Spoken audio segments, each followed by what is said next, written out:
Bine ne-am regăsit, dragi prieteni! De la bun început vreau să vă urez sărbători fericite tuturor. Astăzi suntem în ajunul Crăciunului, așadar circulă colindători, poate se vor auzi pe fundal niște zgomote, lătratul câinilor. Îmi cer scuze, dar astea sunt condițiile astăzi. Am zis să realizez un material pentru că sunt niște subiecte foarte, foarte interesante și poate mâine nu voi mai reuși să realizez pentru că mă voi deplasa în anumite zone și dacă nu vor exista condiții, nu voi putea realiza materialul. Așadar, încă o dată, sărbători fericite! Subiectele de astăzi sunt, așa cum vă spuneam, foarte interesante. Sunt 3 vești bune și 2 vești proaste. Asta este, așa e la război.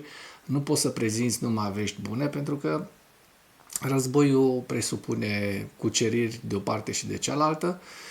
Așadar, începem cu veștile mai puțin bune, pentru că rușii au reușit să cucerească, e mult spus, să ocupe, pentru că ei sunt niște ocupanți, 2 așezări ucrainene. Este vorba despre faptul că analiștii Deep State, analiștii ucraineni de la think tank-ul ucrainean Deep State, anunță că forțele armate ucrainene au părăsit Siversku.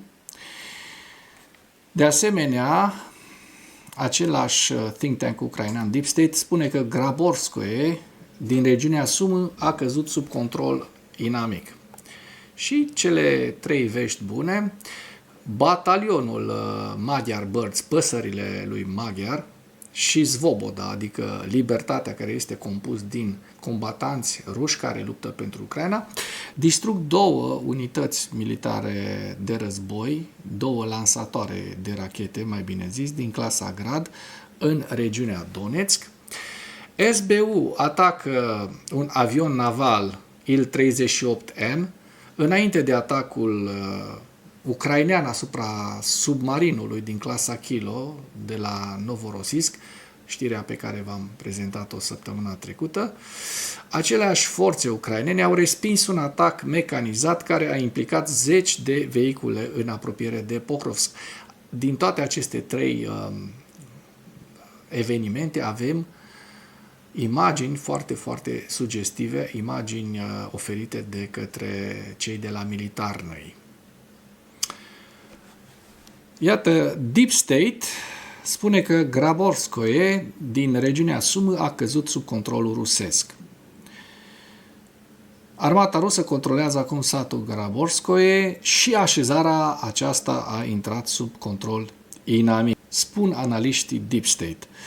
Pe 22 decembrie, președintele Zelenski a declarat că trupele ruse au capturat 52 de civili, inclusiv copii, și 13 militari ai forțelor de apărare din satul Graborskoe, din regiunea Sumă. Dacă vă aduceți aminte, v-am prezentat alaltăieri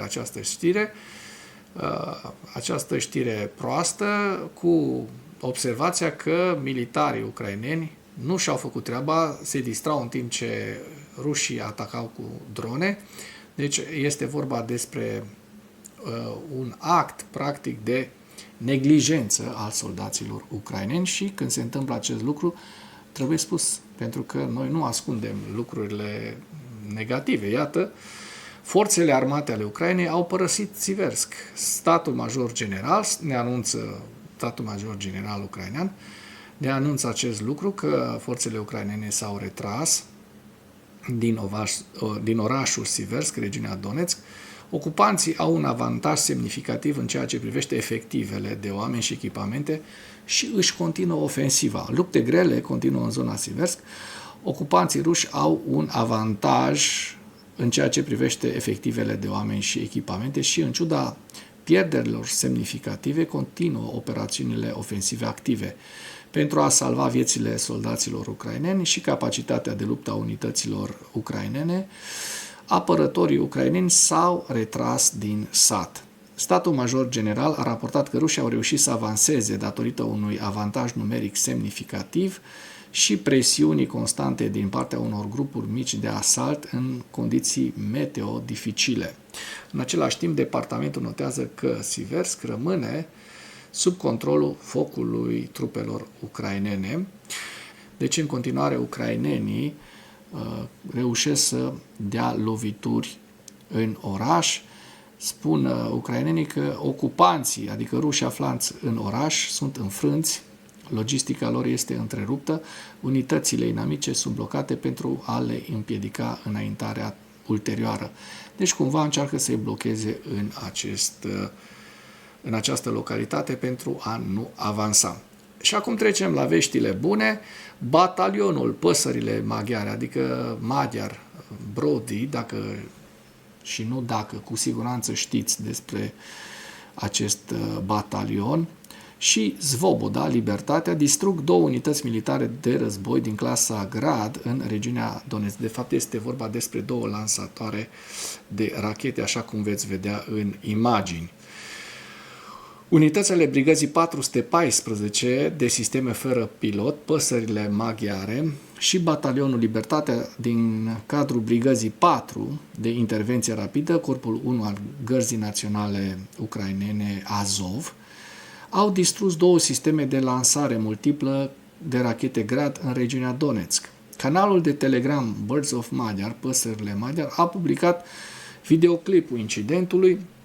Cele 2 sisteme au fost lovite cu drone FPV de către ucraineni, care au fost îndreptate direct către lansatoare, în timp ce rachetele erau încă încărcate.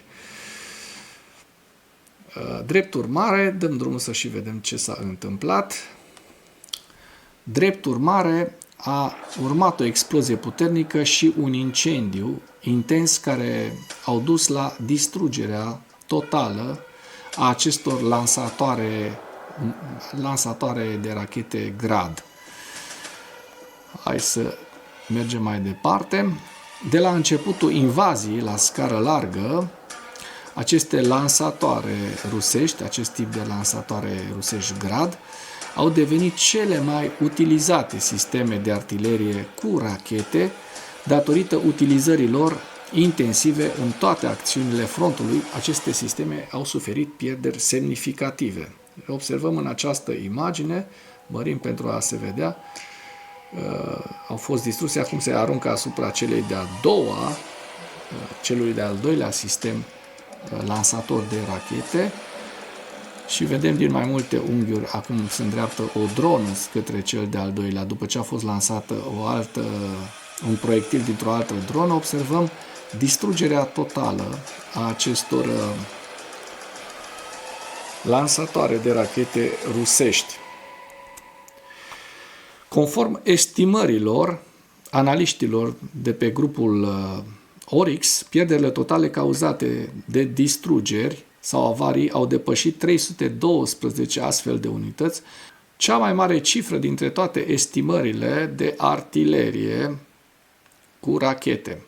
Și vedem în această imagine un lansator de acest tip, un lansator Grad, montat pe un camion Ural 375. Militarnăi a relatat anterior că batalionul 426 sisteme fără pilot din corpul 30 marină a distrus un lansator BM-21 Grad la o distanță de 55 de kilometri de linia frontului. Încă o veste bună, SBU atacă un avion naval rusesc Il-38N înainte de atacul unui submarin din clasa Kilo în Novorossiysk. Și este vorba despre faptul că Serviciul de Securitate al Ucrainei, SBU, a doborât acest avion antisubmarin Il-38N înainte de a bombarda submarinul din clasa Kilo în Novorossiysk, Rusia. De ce au făcut acest lucru? Păi hai să vedem. Aeronava a fost atacată pe aerodromul Iisk, unde și are sediu centrul 859 pentru utilizare în luptă și recalificarea personalului de zbor al aviației navale a marinei rusești. O dronă cu un focos de rachetă sol-aer echipată cu 200 de focoase îndreptate în jos a fost folosită pentru a distruge aeronava. Explozia a avut loc direct deasupra compartimentului cu echipamente principale și radare și a avariat motorul, au declarat cei de la SBU. Pregătirile pentru atac au fost efectuate de către ofițerii Direcției Principale a 13-a a Departamentului de Contrainformații Militare al SBU. Această aeronavă este proiectată pentru recunoașterea maritimă, căutare submarină, controlul zonelor acvatice, instalarea câmpurilor minate și atacuri cu torpile.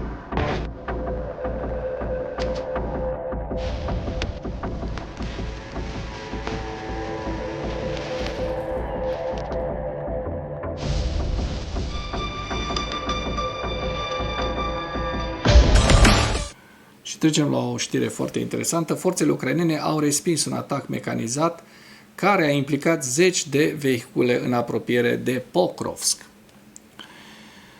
Forțele de apărare ucrainene au învins un atac mecanizat masiv în sectorul Dobropilea, lângă Pokrovsk. Rușii au folosit 24 de vehicule blindate și câteva zeci de motociclete și ATV-uri pentru a încerca să străpungă apărarea ucraineană. Despre acest lucru a relatat comandantul unității, batalionului, de fapt, fără pilot, a dronașilor ucraineni, Robert Magyar Brovdi, cunoscutul de acum erou al Ucrainei, și serviciul de presă al Corpului I Azov al Gărzii Naționale a Ucrainei. Potrivit lui Robert Magyar Brovdi, baza forțelor ruse care au condus asaltul nereușit au fost brigăzile 40 și 155 de marină ale Federației Ruse împreună cu unitățile lor atașate. Și o să vizionăm între timp, acest material. 24 de unități blindate, tancuri, transportoare blindate, vehicule blindate și câteva zeci de vehicule motorizate au fost distruse de eforturi comune, forțe și mijloace ale Corpului I Azov și unităților atașate grupului Păsări al lui Magyar Brovdi, păsările maghiare. Am făcut-o în 100 de minute, băieți. Deci, într-o oră și 40 de minute, spune maghiarul, Robert Brovdi, ungurul, spune că au reușit să îi termine pe ruși într-o oră și 40 de minute. Potrivit soldaților batalionului Libertatea, Svoboda, care face parte din Brigada 4 a Gărzii Naționale a Ucrainei, care au publicat o înregistrare video cu distrugerile grupului de asalt inamic, rușii au intrat în zonă cu 4 convoaie de vehicule, încrezători că vor trece. Întreaga gamă de mijloace a fost implicată în apărare, drone de diferite tipuri, artilerie cu lansatoare de rachete și chiar HIMARS, sistemele HIMARS. În plus, minatul de la distanță cu drone ale grupului Lasar și unități de geniu ale Corpului I Azov al Gărzii Naționale au jucat un rol major. Avem și această imagine cu încercarea rușilor de a pătrunde. Potrivit unui luptător Kriegsforscher de pe rețeaua X, atacul a avut loc lângă Pokrovsk, în direcția Razine, fapt confirmat de geolocalizarea videoclipului publicat de către observatori. Și vedem în această imagine mai precis locația. Conform informațiilor disponibile, rușii au fost eliminați și opriți în principal cu ajutorul tunurilor și artileriei cu rachete și a minelor plantate și a minelor lansate de către drone. Potrivit statului major, până la orele 16 din 22 decembrie, în sectorul Pokrovsk, rușii au făcut 33 de încercări de a împinge pe ucraineni din pozițiile lor de la începutul zilei. Potrivit serviciului de presă al Corpului I Azov, al Gărzii Naționale, forțele de apărare ucrainene au distrus 6 tancuri, 9 vehicule blindate de luptă pentru infanterie, 5 transportoare blindate, un transportor blindat. Ultimul val al atacului inamic a fost un asalt cu ATV-uri. Din 11 unități de vehicule motorizate, 10 au fost distruse, una a fugit înapoi. Mulțumim tuturor unităților din linia de apărare a Corpului 1 Azov al Gărzii Naționale pentru contribuția lor la respingerea atacului masiv al rușilor, în primul rând, soldaților unității separate de forțe speciale a Gărzii Naționale, grupul Asar și forțelor sistemelor fără pilot maghiar. Eliminarea personalului inamic care a participat la asalt continuă, a declarat serviciul de presă. Anterior se anunțase că la începutul lunii decembrie, Brigada 155 Marina Flotei Pacificului a fost reorganizată în divizia rusească 55 Marină. Au fost organizați că nu mai au rămas nici penele de ei. Trecem la ziua 1400 a războiului din Ucraina.